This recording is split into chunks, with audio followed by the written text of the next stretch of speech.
جو لوگ اللہ پر ایمان لائیں کہیں کہ ہمارا رب اللہ ہے، پھر اس پر جم جائیں، ان پر فرشتوں کا نزول ہوتا ہے، نہ کوئی غم کرو نہ خوف، خوشیاں مناؤ جنت کی جس کا تم سے وعدہ کیا گیا تھا۔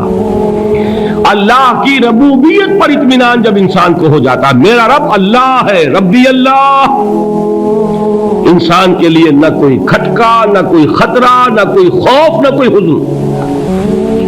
جو کچھ ہو رہا ہے کس کے اذن سے ہو رہا ہے؟ اللہ کے اذن سے۔ اللہ کے اذن کے بغیر پتہ تک نہیں ہلتا۔ یہ کوئی اندھا بہرا مادہ نہیں ہے جس سے مجھے کوئی خوف ہو۔ اندھا بھینسا چلا آ رہا ہو اس سے تو ڈرنے کا ہر انسان کو ڈرنا چاہیے، نہ معلوم کس کو ٹکر مار دے، لیکن نہیں، اس کائنات کو چلانے والا ایک سمیع و بصیر خدا ہے۔ وہ جو میرا دوست ہے، میرا ولی ہے، اللہ ولی الذین آمنوا یخرجہم من الظلمات الی النور، اللہ اہل ایمان کا ولی ہے، ساتھی ہے، پشت پناہ ہے، مددگار ہے، حمایتی ہے۔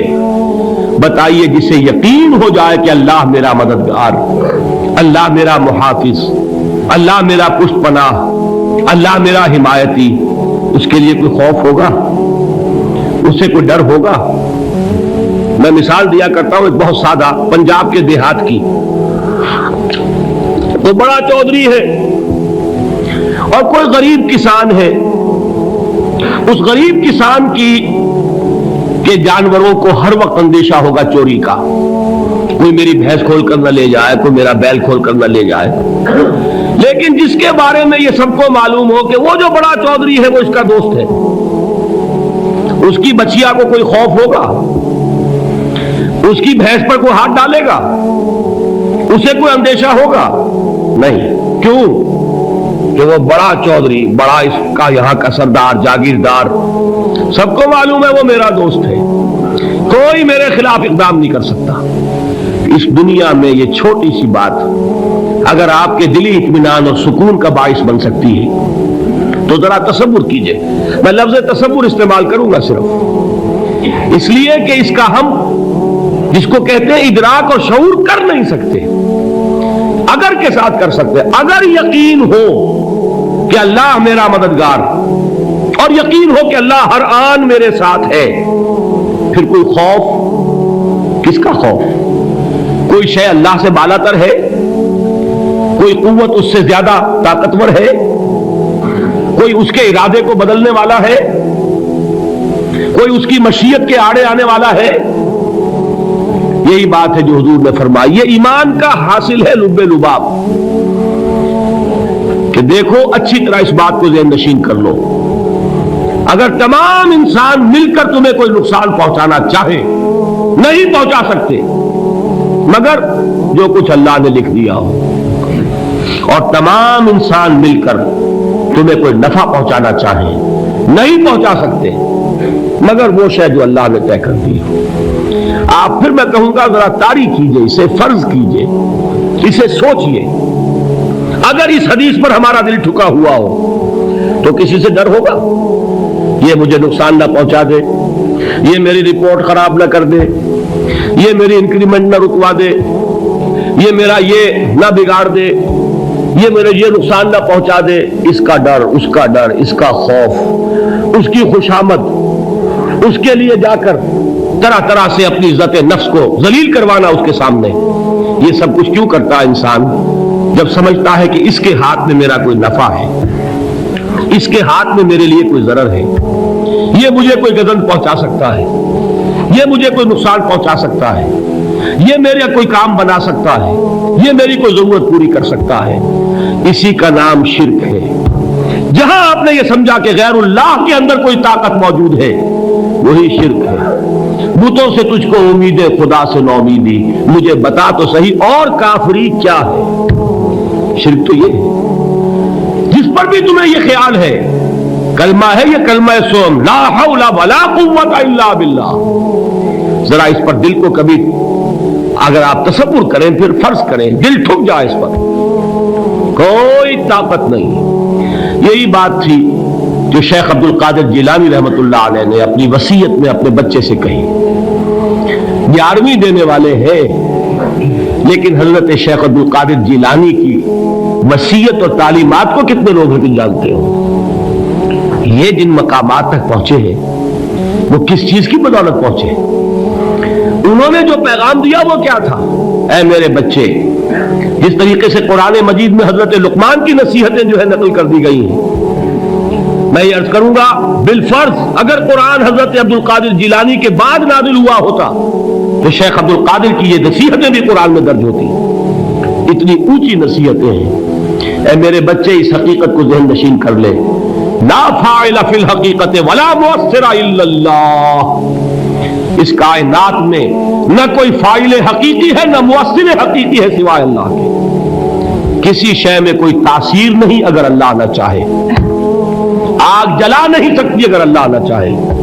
پانی ڈبو نہیں سکتا اگر اللہ نہ چاہے. زہر ہلاک نہیں کر سکتا اگر اللہ نہ چاہے. کوئی چیز فائدہ نہیں پہنچا سکتی اگر اللہ نہ چاہے. تو در در پہ کیوں سر جھکاتے ہو؟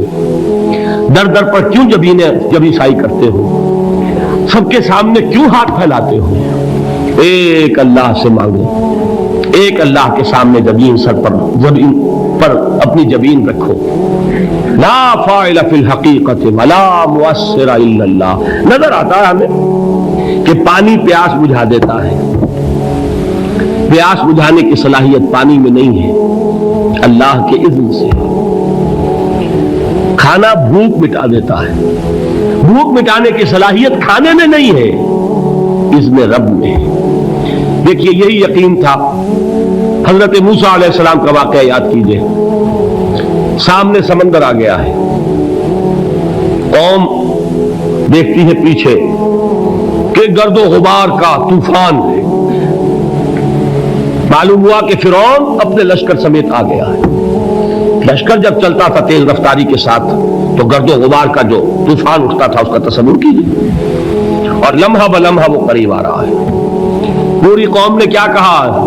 اے موسیٰ انا لمدرکون، اے موسیٰ ہم کو پکڑے گئے. قرآن مجید میں تو یہاں وہ باتیں نہیں لکھی ہیں لیکن تورات میں یہ درج ہے کہ بنی اسرائیل جھگڑنے لگے، دست و گریبان ہو گئے موسیٰ کے ساتھ. موسیٰ ہمیں یہاں مروایا لا کر، اس سے تو ہم ہی بہتر تھے. وہاں کھانے کو ملتا تھا، زندگی تو تھی، بیگار ہم کر رہے تھے، موت تو نہیں تھی. اب جو کچھ ہوگا اس کا تصور کرو، جس طریقے سے ہمارے ٹکڑے اڑائے جائیں گے. تو لڑ رہے ہیں حضرت موسیٰ علیہ السلام سے. یہ تورات کی تفصیل ہے. قرآن میں صرف اتنا آیا ہے، پریشان ہو کر انہوں نے کہا انا لمدرکون، موسیٰ ہم تو پکڑے گئے. اس وقت موسیٰ کا جواب کیا ہے؟ کلا ان معی ربی سیہدین. نہیں، میرے ساتھ میرا رب ہے، وہ راستہ دے گا. بتائیے کہاں راستہ نظر آ رہا ہے؟ یہ ہے ایمان بالغیب. راستہ نظر نہ آئے تب اللہ پر یقین ایمان ہے. جیب میں پیسے ہوں اور تب دل کو اطمینان ہے تو ایمان کس پر ہوا؟ پیسے پر، اللہ پر نہیں. جب وسائل و ذرائع نہ ہو اور پھر یقین ہو کہ اللہ مسبب الاسباب ہے، وہ اسباب کا پابند نہیں ہے، وہ اسباب کا محتاج نہیں ہے، اسباب اس کے محتاج ہے. اگر یہ یقین ہے تو اللہ پر ایمان ہے.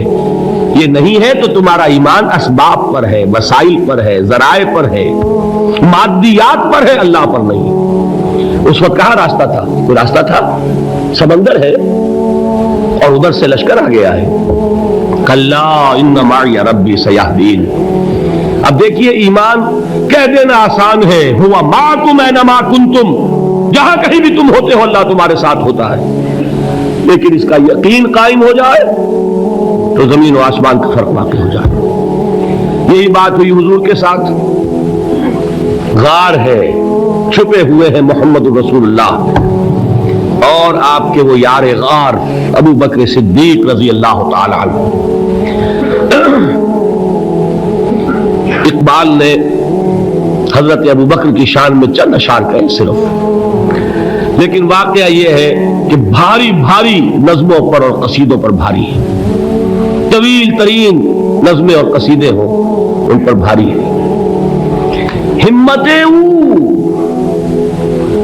ابو بکر کی ہمت جو ہے کشت ملت را جو ابر، جیسے بارش سے کھیتی اپجتی ہے، ابو بکر کی ہمت اور عزیمت اس امت کو اسی طرح سینچنے والی ہے۔ ثانیے اسلام و غار و بدر و قبر، وہ دوسرے تھے اسلام میں، دوسرے پہلے کون تھے؟ انا اول المومنین، حضور فرماتے سب سے پہلا ایمان لانے والا میں، دوسرے ابو بکر۔ ویسے ہمارے ہاں یہ چلتا ہے اختلاف، حضرت علی پہلے ہے کہ حضرت ابو بکر پہلے ہے، لیکن اس میں بڑی خوبصورت تطبیق قائم کی ہے علماء نے، اور بہت صحیح ہے۔ چار کے بارے میں فیصلہ ہی مت کرو کہ کون پہلے ہے، ان کی ایک عجیب تقسیم کر دی ہے۔ آزاد مردوں میں، بالغ مردوں میں سب سے پہلے ابو بکر، بچوں میں سب سے پہلے علی، خواتین میں سب سے پہلے خدیجہ، اور غلاموں میں سب سے پہلے زید بن حارثہ۔ بڑی پیاری تقسیم ہے، یہ چاروں ہی پہلے ہیں، ہر ایک کے لیے اولیت ہے۔ اور واقعہ یہ ہے کہ اگر زمانی اعتبار سے تعین ہوگا تو پہلے خدیجۃ الکبریٰ آئیں گی رضی اللہ تعالی عنہ، کسی اور سے بات کرنے کی نوبت بعد میں آ سکتی ہے، پہلے تو اہلیہ محترمہ سے بات ہوئی، آتے ہی پہلی وحی ہوئی ہے، ابھی تبلیغ کا حکم نہیں تھا، کس کو بتایا واقعہ؟ ابھی اپنی نبوت کی تبلیغ کا تو حکم ہی نہیں آیا، واقعہ کس کا ہے؟ وہ خدیجہ کا ہے۔ جب کہا ہے کہ خشیت علی نفسی، مجھے اپنی جان کا اندیشہ ہے، تو کیا جواب دیا خدیجہ نے رضی اللہ تعالی عنہا؟ وہ صدیقۃ الکبریٰ ہے، صدیقات جو ہے خواتین ان میں چوٹی پر خدیجۃ الکبریٰ ہے رضی اللہ تعالی عنہا، اور صدیق جو مرد ہیں ان میں صدیق اکبر ہے ابو بکر صدیق رضی اللہ تعالی عنہ، لیکن صدیقات میں چوٹی پر۔ جب حضور نے فرمایا خشیت علی نفسی، کیا فرمایا، کیا عرض کیا، کیسے تسلی دی؟ نہیں نہیں، اللہ آپ کو ضائع نہیں کرے گا، آپ غریبوں کے ہمدرد ہیں، آپ مساکین کے تکالیف رفع کرنے والے ہیں، آپ بیواؤں کی سرپرستی کرتے ہیں، آپ مسافروں کی خدمت کرتے ہیں، اللہ آپ کو ضائع نہیں کرے گا۔ یہ یقین ہے اس خاتون کے اندر۔ خیر وہ ایک علیحدہ بات ہو جائے گی۔ میرے دل پر حضرت خدیجہ رضی اللہ تعالی عنہ کی شخصیت کا بڑا گہرا نقش ہے، جو وہ کوئی اور ہی وقت اور موقع ہوا تو بیان ہوگا۔ بہرحال اقبال نے ایک مصرے میں جو چار اولیتیں جمع کر دی ہیں، ہمت او کشت امت را چو ابر، ثانی اسلام و غار و بدر و قبر۔ اسلام میں حضور کے بعد پہلے کون؟ ابو بکر۔ غار میں حضور کے ساتھ کون؟ ابو بکر۔ بدر کی رات اللہ کا رسول سر بسجود، وہ جھاڑ، وہ گھاس پھوس کی جو جھوپڑی بنائی گئی تھی، اور وہاں تلوار ننگی لے کر پہرا دینے والا کون؟ ابو بکر۔ اور اس حجرہ عائشہ میں محمد کے بعد سب سے پہلے دفن ہونے والا کون؟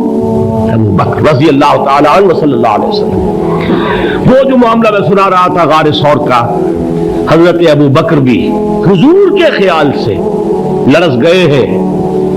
آپ کو یاد ہوگا کہ جا کر پہلے تمام جتنے سوراخ تھے انہیں بند کیا ہے، ایک سوراخ رہ گیا تھا جس کو بند کرنے کے لیے کوئی کپڑا نہیں تھا، وہاں اپنی ایڑی رکھی ہے، تب کہا ہے حضور سے تشریف لائیے، اور اپنے زانو پر حضور کو لٹایا ہے، اور وہاں کسی موذی جانور نے کاٹا ہے، حضور کی آنکھ لگ گئی تھی، اس وقت اس بل کے اندر جو بھی بچھو ہے کیا ہے واللہ عالم، اس نے کاٹا ہے، اس کی تکلیف کی وجہ سے ابو بکر کی آنکھوں سے آنسو ٹپک گئے ہیں، حضور کے چہرے مبارک پر پڑے ہیں کہ حضور جاگے ہیں، معاملہ کیا ہے؟